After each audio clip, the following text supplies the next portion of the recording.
요즘에는 한국에서 보니까 그 귀농하는 사람들이 꽤 많이 있다고 합니다. 복잡하고 비인간적인 도시 생활을 접고 농촌에 가서 전원 생활을 하고 싶은 거죠. 사실 얼마나 도시 생활이 각박합니까? 지치고 피곤한 사람들이 농촌으로 가서 농사를 지으면서 여유 있게 살아보고 싶은 거죠. 그러나 귀농을 해서 성공한 사례보다는 실패한 사례가 훨씬 더 많습니다. 그 이유는 농사는 아무나 하는 것이 아니기 때문입니다. 농사는 쉬운 일도 아니고요, 즐길 수 있는 일도 아닙니다. 농사가 생업이 되면 그것도 치열한 생존 경쟁이죠. 저도 이 복잡하고 힘든 이런 도시 생활을 접고 귀농하고 싶은 마음은 굴뚝 같지만 저는 죽었다고 깨나도 시골에 가서 농사 지으면서 살지는 못할 거예요. 농사로 잔뼈가 굵은 사람들도 힘들어 하는데 한 번도 농사를 지어보지 못한 백년 서생이 어떻게 그렇게 힘든 일을 할 수 있겠습니까? 거의 불가능한 일이죠. 여러분, 곡식을 심으면 곡식이 저절로 자라 나오는 것이 아닙니다. 심어서부터 추수할 때까지 끊임없이 돌봐줘야 되는 거죠. 그런데 이상하게도 잡초는 그냥 심지 않아도 그냥 나요. 그리고 돌보지 않아도 잘 자랍니다. 그러나 곡식은 좋은 종자를 심어도 잘 자라지 않습니다. 곡식과 잡초가 함께 자라면요, 시간이 지나면 잡초는 어느새 무성하게 되는데 곡식은 시들시들하다가 죽어버리고 맙니다. 그래서 김을 부지런히 메워줘야지 곡식이 땅의 좋은 기운과 영양분을 받아서 잘 자라게 되는 거죠. 그러니까 여러분, 곡식은 쉬지 않고 관리를 해줘야지, 또 그뿐이 아니라 날씨, 환경 이런 것들이 도움이 돼야지 풍성하게 추수를 할 수 있게 되는 거죠. 개인 주택을 가지고 있는 분들은 주택을 관리하는 일이 얼마나 신경을 많이 쓰는 일인 줄 아마 알 것입니다. 잔디를 관리하는 일이나 정원을 관리하는 일은 장난이 아닙니다. 부지런해야 되고요, 열심히 있어야 됩니다. 잠시 신경을 쓰지 않으면 정원이 잡초밭이 되고 맙니다. 저는 저희 집을 1988년도에 사가지고 지금까지 계속해서 똑같은 집에서 살고 있습니다. 우리 아이들이 거기서 다 학교 다니고 다 대학 졸업하고 다 나가버렸죠. 저희 집 처음 샀을 때 저희 집 잔디 정원 괜찮았습니다. 근데 오랫동안 관리를 제대로 하지 않다 보니까 저희 집 뒷마당은 서서히 잡초밭이 되었다가 나중에는 광야가 됐어요. 그래서 우리 애들은 우리 뒷마당만 보면 윌더네스라고 합니다. 광야, 윌더네스다. 저희 집 앞에 아주 큰 소나무 2그루가 있는데요, 정말 어마어마하게 큽니다. 이렇게 비바람이 몹시 치는 날이나 벼락이나 번개가 치면은 어떤 걱정이 되냐면, 저 나무가 혹시 지붕을 덮치지 않을까? 이 정도로 걱정이 됩니다. 솔나무 가지가 얼마나 떨어지는지 지붕이 다 상하고요, 밑에 있는 잔디가 다 죽어요. 근데 그게 우리 집만 그러면 괜찮은데 옆에 집까지 영향을 주는 거예요. 너무 커가지고 가지가 막 뻗어가지고. 컴플레인이 보통 심한 게 아니에요. 하루는 옆집 사람이 오더니 뭐라 그러냐면, 자기가 나무 베는 비용에 반을 댈 테니까 좀 베면 안 되겠느냐, 그렇게 얘기를 하더라고요. 좋은 사람들이에요. 그래서 제가 그랬습니다. 우리 집 나무니까 내가 내 돈으로 베겠습니다. 그리고 금년 봄에 드디어 그 소나무 2그루를 잘랐고요, 뒤에 뒷마당 잔디를 새로 했습니다. 잔디를 잘 관리해야 될 텐데 될지 모르겠어요. 거의 나가보질 않았어요, 또 아직까지. 예. 그래서 저는 집 관리를 잘하는 사람들을 보면 존경스럽기도 하고요, 부럽기도 합니다. 왜 이렇게 장황하게 농사, 정원 관리 여기에 대해서 얘기를 하냐면, 우리의 마음도 이와 같기 때문에 그렇습니다. 여러분, 우리의 마음도 끊임없이 관리를 해야지. 그렇지 않으면 잡초가 나고요, 잡목이 자라고요, 광야가 되고 맙니다. 여러분, 어떤 사람의 말과 행동, 그 사람의 생각은 이미 그 사람 마음속에 있는 거 아니겠습니까? 그렇죠? 저 사람이 왜 저런 행동을 할까? 저 사람이 왜 저런 말을 할까? 저 사람의 말은 왜 저렇게 거칠고 사나울까? 그 사람 마음에 이미 그것이 들어가 있기 때문에 그런 거 아니겠습니까? 마음속에 있는 것이 그대로 드러나게 되어 있습니다. 그래서 마음이 중요한 거예요. 여러분, 마음이 있어야 들리는 겁니다. 옆에서 아무리 좋은 얘기를 해도요, 마음이 없으면 들리지 않습니다. 마음이 있어야 보이는 겁니다, 여러분. 마음 없으면요, 아무것도 안 보입니다. 지금 이 시간 여러 성도들이 저의 설교를 듣고 계시지만, 어떤 사람은 제 설교를 잘 들어서 이해할 거예요. 근데 어떤 사람은 유 목사가 오늘 무슨 말을 하지? 지금 잘 모르겠는데, 들리지 않는 사람도 있을 겁니다. 왜 똑같이 듣는데 들리지 않고 왜 깨닫지 못하는 것입니까? 왜 매주 교회를 나오는데 믿음이 자라지 않고 신앙이 돈독하게 되지 않는 것입니까? 마음이 없기 때문에 그런 거예요. 그래서 여러분, 이렇게도 듣고 저렇게도 듣는 거예요. 이렇게도 깨닫게 되고 아니면 정반대로 깨달을 수도 있습니다. 자기 마음 생긴 대로 듣게 되는 겁니다. 여러분, 학생들이 책을 보고 있지만 그 책이 눈에 다 들어오는 건 아닙니다. 어떤 학생에게는 들어오고 어떤 학생에게는 들어오지 않습니다. 하루 종일 공부를 하는 것 같은데 성적은 오르지 않습니다. 왜 그런 겁니까? 마음이 딴 곳에 가 있기 때문에 그런 겁니다. 공부 잘하는 학생은요, 마음이 공부에 가 있습니다. 그래서 마음이 중요한 거예요. 근데 문제는 뭐냐면요, 내 마음을 내 마음대로 하지 못한다는 겁니다. 학생이라면 반드시 열심히 공부를 해야 됩니다. 그걸 모르는 학생이 어디에 있겠습니까? 근데 그게 잘 되지 않아요. 왜요? 내 마음을 내 마음대로 할 수 없기 때문에 그런 겁니다. 뭐 여기 앉아 계신 분들 중에서 신앙생활 잘하고 싶지 않은 분들이 어디 있겠습니까? 근데 그게 잘 안 돼요. 왜요? 내 마음을 내 마음대로 할 수 없습니다. 그래서 잠언 16장 32절에 보면 이렇게 되어 있습니다. 노하기를 더디하는 자는 용사보다 낫고 자기의 마음을 다스리는 자는 성을 빼앗는 자보다 나으니라. 여러분, 성을 빼앗는 것보다 내 마음을 다스리는 게 더 어렵다는 거예요. 그렇기 때문에 여러분, 관건은 뭐냐면 내가 내 마음을 다스릴 수 있느냐 하는 겁니다. 근데 말씀드린 것 같이 불행히도 우리는 우리의 마음을 다스릴 수 없습니다. 나에게 그런 능력이 없다는 것을 인정하는 데서부터 시작해야 됩니다. 그래야지 우리가 방법을 찾을 수 있게 되는 거고요. 그래야지 우리는 비로소 인간답게 살 수 있게 되는 겁니다. 어떤 사람은 이렇게 말합니다. 나는 내 마음 먹은 대로 삽니다. 나는 내 생각한 대로 합니다. 자신 있게 얘기를 합니다. 철없는 사람이에요. 뭘 모르는 사람입니다. 어리석은 사람이에요. 심지어는 대단히 위험한 사람이기도 합니다.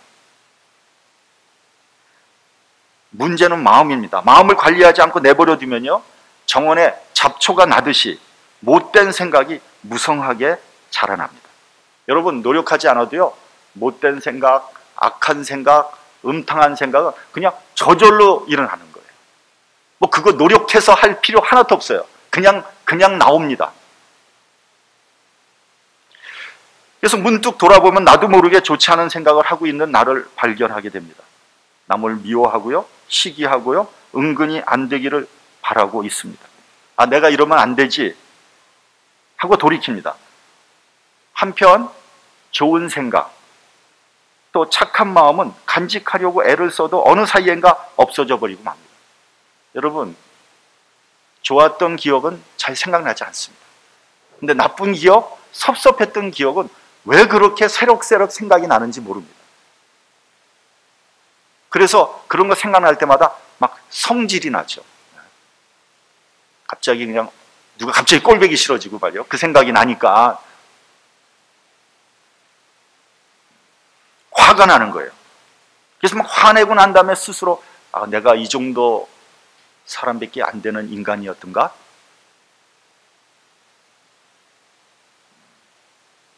부끄럽고 후회스럽습니다. 여러분, 왜 그런 겁니까? 근본적으로 인간은 죄인이기 때문에 그런 겁니다.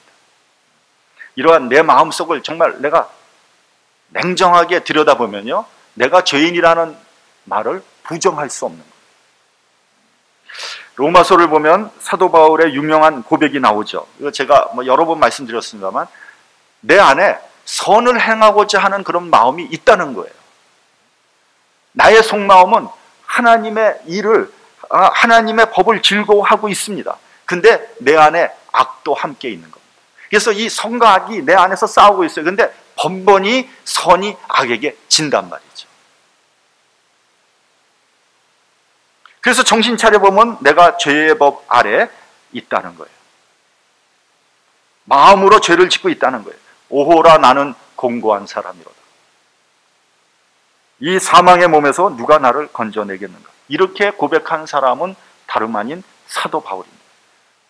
여러분, 이 고백이요, 사도 바울이 은혜 받고 난 다음에 한 고백이라는 것을 기억하시기 바랍니다. 하물며 우리는 어떻겠습니까? 여러분, 한번 생각해 보십시오. 부부간에 서로 사랑합니다. 사랑해야 되는 줄 알고 있습니다. 근데 언젠가부터 부인이 혹은 남편이 미워지는 거죠. 근데 남의 눈도 있고 애들도 있고 그러니까 그냥 억지로 사는 거예요. 그러다가 도저히 안 되겠다, 황혼 이혼해 버리는 거예요.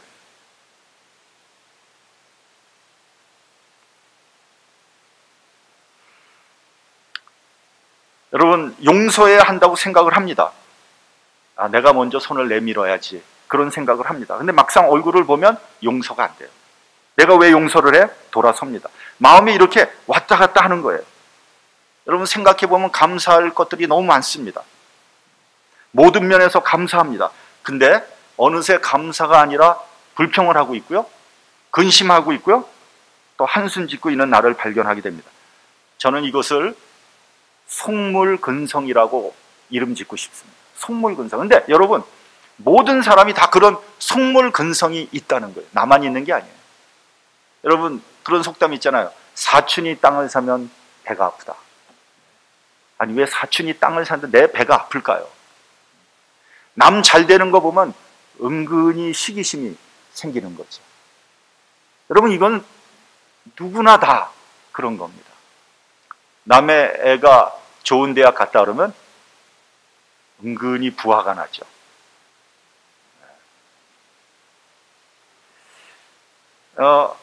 저는 목회를 하다 보니까 다른 교회가 부흥한다는 얘기를 들으면 은근히 성질이 나더라고요. 저도 속물근성이 있는 겁니다.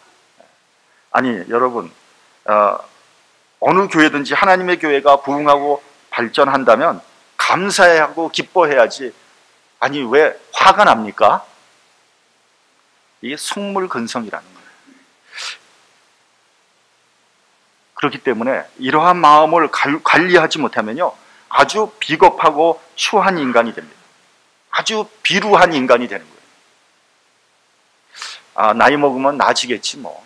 살다 보면 경험이 쌓이고 그러면 나아지겠지. 천만의 말씀이요, 절대 안 나아집니다.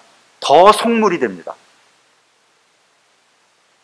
사도 바울은요, 우리 주 예수 그리스도로 말미암아 하나님께 감사한다고 했습니다. 오직 예수 안에서 성령께서 내 마음을 다스려 주셔야 되는 거예요. 우리 본문 16절을 같이 봉독을 할까요? 본문 16절. 자, 시작. 그 영광의 풍성을 따라 그의 성령으로 말미암아 너희 속사람을 능력으로 강건하게 하옵시며. 성령으로 말미암아 속사람을 강건하게 하옵시며. 이 말은 뭐냐면요, 속사람이, 나의 속마음이 강건하게 되는 것은 내 생각이나 내 의지로 할 수 있는 일이 아니라는 거예요. 성령께서 내 마음을 주장할 때 가능한 겁니다. 여러분, 한번 생각해 보십시오. 사람이 몸이 있습니다. 그리고 그 위에 정신이 있죠. 그리고 그 위에 영이 있습니다. 몸은 정신이 주관하고요, 정신은 영이 주관합니다. 근데 여러분, 영은 둘 중에 하나입니다. 성령 아니면 이 악령. 내가 성령에 의해서 좌우되느냐 아니면 내가 악령에 의해서 좌우되느냐. 중간은 없나요? 없습니다.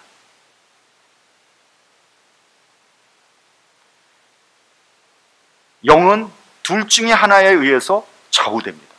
요한일서 4장을 보면 이렇게 말씀하고 있습니다. 사랑하는 자들아 영을 다 믿지 말고 오직 영들이 하나님께 속하였나 시험하라. 많은 거짓 선지자가 세상에 나왔습니다. 하나님의 영은 이것으로 알지니 곧 예수 그리스도께서 육체로 오신 것을 시인하는 영마다 하나님께 속한 것이요 예수를 시인하지 아니하는 영마다 하나님께 속한 것이 아니니 이것이 곧 적 그리스도의 영이니라. 자, 어떤 사람이 악령에 의해서 지배를 받는다고 생각을 한번 해봅시다. 그러면 어떻게 되냐면 영이 타락하게 되고요, 정신이 피폐하게 되고요, 몸이 망가지는 거예요. 그런 사례들이 성경에 많이 나오지 않습니까? 사람들이 건강한 몸에 건강한 정신이라고 그렇게 얘기하는데 아닙니다. 그 반대입니다. 정신이 건강해야지 몸이 강건해지는 겁니다. 성령께서 나의 영을 주관해야지 나의 속사람이 강건해지고요, 나의 정신이 건강해지고 내 몸이 건강해지는 겁니다. 여러분, 공부를 많이 한 지식인이나 인격이 고매한 사람이라고 속사람이 강건할 거라고 생각하지 마십시오. 지식이나 인격이 속사람을 강건하게 하지 못합니다. 오직 성령께서 나의 속사람을 강건하게 하는 것입니다. 여기에 대한 아주 유명한 소설이 하나 있습니다. 여러분도 너무나 많이 알고 있는 지킬 박사와 하이드라는 소설에 대해서 여러분들 많이 들었을 겁니다. 여러분, 지킬 박사와 하이드는 본래 동일한 인물 아닙니까? 지킬 박사는 저명한 의사였고 탁월한 지식을 가지고 있었고 고매한 인격으로 많은 사람들의 존경을 받았던 사람입니다. 그는 연구를 하면서 신약을 발견하는데 그게 뭐냐면 자기 속에 있는 악을 분리해내는 약을 만들어냈어요. 그래서 그 약을 먹으면 악한 사람으로 변해서 범죄자 하이드가 되는 거예요. 하이드는 거리를 활보하고 다니면서 나쁜 짓이란 나쁜 짓은 다 하고 돌아다닙니다. 그런데 문제는 뭐냐면 선한 인격자인 지킬 박사가 점점 더 많이 하이드로 변해간다는 거예요. 이러면 안 되는데 이런 생각을 했지만 계속 하이드로 변하는 자기 자신을 어찌할 수가 없는 거예요. 통제가 안 되는 겁니다. 사람들이 지킬 박사와 하이드를 그 정체에 대해서 의심하기 시작했고요. 지킬 박사는 자기의 친구인 어터슨 박사에게 모든 진실을 적은 편지를 남기고 하이드로 변한 상태에서 죽고 맙니다. 여러분, 이 단편 소설이 우리에게 주는 그 의미는 무엇입니까? 두 가지입니다. 첫째는 선해 보이는 인간이지만 속까지 선하지는 않다는 거예요. 그래서 그 유명한 지킬 박사 그 안에 하이드란 악인이 들어가 있는 거란 말이죠.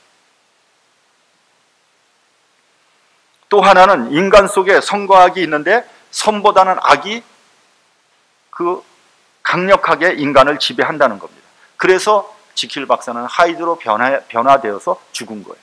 그러니까 그것이 사도 바울의 고백과 너무 똑같지 않습니까? 여러분, 인간의 의지나 인격으로 되는 것이 아닙니다. 그러면 어떻게 해야 됩니까? 성령께서 나의 마음을 지배할 때 나의 속사람이 변화하게 되고요, 그런 사람을 거듭난 그리스도라고 말하는 겁니다. 요한복음을 보면 니고데모라는 사람이 예수님을 찾아오죠. 그는 존경받는 이스라엘의 선생이었고 사내들인 공의 회원이었습니다. 그러니까 한마디로 지식과 인격을 두루 갖춘 교양 있는 종교인이었습니다. 그는 영생과 진리, 생명과 신앙에 대해서 진지하게 생각하고 고민했던 사람입니다. 그래서 그는 예수님께 나와서 어떻게 해야지 하나님의 나라에 들어갈 수 있게 되느냐에 대해서 물어봤습니다. 예수님이 뭐라고 대답을 하십니까? 진실로 진실로 내게 이르노니 사람이 물과 성령으로 나지 아니하면 하나님 나라에 들어갈 수 없다고 대답해 주었습니다. 하나님의 나라에 들어갈 수 있는 방법은 오직 말씀과 성령으로 거듭나는 겁니다. 인간의 노력이나 지식이나 경건이나 율법이나 인격으로 들어갈 수 없는 겁니다. 아무리 고매한 인격을 가지고 있는 사람들도 그 인격으로 하나님 나라에 들어갈 수 없습니다. 왜 그런지 아세요? 그 안에 또한 악한 것이 있기 때문에 그럽니다. 오직 성령으로 거듭난 사람만이 어두운 마음을 물리치고 밝은 마음으로 돌이킬 수 있는 겁니다. 우리 본문 17절을 같이 봉독하겠습니다. 본문 17절. 자, 시작. 믿음으로 말미암아 그리스도께서 너희 마음에 계시게 하옵시고 너희가 사랑 가운데서 뿌리가 박히고 터가 굳어져서. 믿음으로 그리스도께서 너희 마음에 계시게 하옵시고. 다시 말하면 그리스도를 나의 주로 믿는 믿음이 있어야 된다, 이런 얘기입니다. 여러분, 그리스도인이라는 것 무엇입니까? 그리스도를 나의 주로 고백하는 겁니다. 그렇다면 아주 간단한 논리죠. 예수가 나의 주인이면 나는 뭐죠? 네? 예수가 나의 주인이면 나는 뭡니까? 주의 종이에요. 여러분, 목사님만 주의 종이 아니라 여러분 모두가 다 주의 종입니다. 여러분, 교회 다닌다는 것과 예수를 믿는다는 것은 전혀 다른 말입니다. 요새는 교회 다니는 사람들이 많은데요, 예수를 나의 주로 믿는 사람은 별로 없는 것 같아요. 나의 필요에 따라 교회에 나오는 사람은 전부 교회에 다니는 사람들입니다. 예수님을 나의 주로 섬기기 위한 목적 외에 다른 모든 목적은 미안하지만 교회에 다니는 것이지 예수 믿는 것이 아닙니다. 그렇다면 여러분, 나는 무슨 목적으로 교회에 나오고 있는 겁니까? 친구가 있어서요? 교육시설이 좋아서요? 이거는 해당되지 않겠죠, 우리 교회에서? 교육시설이 좋아서 오는 사람은 없을 것 같아요. 아니면은 뭐 찬양이 좋아서? 아니면 여러 가지 시스템이 좋아서? 무슨 이유를 갖다 붙여도요, 그것이 교회에 나오는 동기라면 그것은 단순히 교회 다니는 거에 불과한 겁니다. 예수를 주로 섬긴다는 것은 모든 환경이나 모든 상황이나 모든 조건을 초월해서 그거와는 관계없이 예수를 나의 주로 섬기기 위해서 나오는 겁니다. 그것이 예수를 나의 주로 생각하는 거예요. 근데 문제는 뭐냐면요, 주님을 나의 주인으로 섬기지 않는다면 교회를 수십 년 다녀도 은혜 받지 못한다는 겁니다. 예수님을 나의 주인으로 섬길 때에만 은혜 받을 수 있고요, 예수께서 나를 다스려 줄 때만 진정으로 자유함을 얻을 수 있는 겁니다. 그리스도께서 나의 마음에 계실 때 우리가 사랑 가운데서 뿌리가 박히고 터가 굳어진다고 했습니다. 그래서 이어서 보면은 지식에 넘치는 그리스도의 사랑을 안다고 했습니다. 여러분, 주님의 사랑을 깨닫게 되면요, 사람이 선해집니다. 그리고 모든 사람을 사랑으로 대합니다. 여러분, 그리스도인이라면 모든 사람을 두 종류의 사람으로 봐야 돼요. 첫째는 사랑하는 사람, 둘째는 불쌍히 여기는 사람입니다. 여러분, 혹시 다른 사람의 부족함이 보입니까? 다른 사람의 허물이 보입니까? 못마땅한 것이 보입니까? 아직 여러분은 그리스도의 사랑으로 충만한 것이 아닙니다. 여러분, 예수님은 사람을 두 종류로 보셨습니다. 첫째는 사랑하는 사람과 둘째는 긍휼히 여기는 사람입니다. 그 누구도 미워하거나 싫어하지 않았습니다. 주님께서는 자기를 십자가에 못 박는 사람마저도 하나님 앞에 이렇게 기도했죠. 저들의 죄를 사해 주시옵소서. 왜냐하면 그들이 무슨 짓을 하고 있는지를 모르기 때문입니다. 병자들이 주님 앞에 나왔을 때 그들을 긍휼히 여기셔서 고쳐주셨습니다. 그렇기 때문에 여러분, 나에게 잘못하는 사람, 나를 괴롭히는 사람을 불쌍하게 보시기 바랍니다. 긍휼하게 보십시오. 오죽하면 저러겠나. 모든 사람의 장점을 보려고 하십시오. 그러면 단점이 보이지 않습니다. 여러분은 진정한 자유함을 느끼게 될 겁니다. 아마 세상이 아름답게 보일 것입니다.